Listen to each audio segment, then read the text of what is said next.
هديكم مثل مشهور وهنجيبه النص على الشاشة في الآخر. بداية إنجيل مرقس كما هو مكتوب في الأنبياء: هوذا أنا أرسل ملاك قدامك يهيئ الطريق قدامك. حد اللي طلعها بالإنجليزي وشوف أنا ده أنا قلته صح ولا غلط. الأنبياء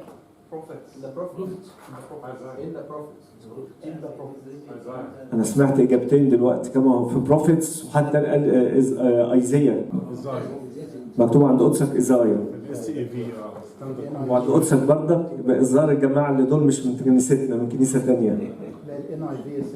أيزيا عند قدسك. كينج جيمس بتقول الأنبياء، وهنا مكتوب أشعياء. عند نيافتك إيه؟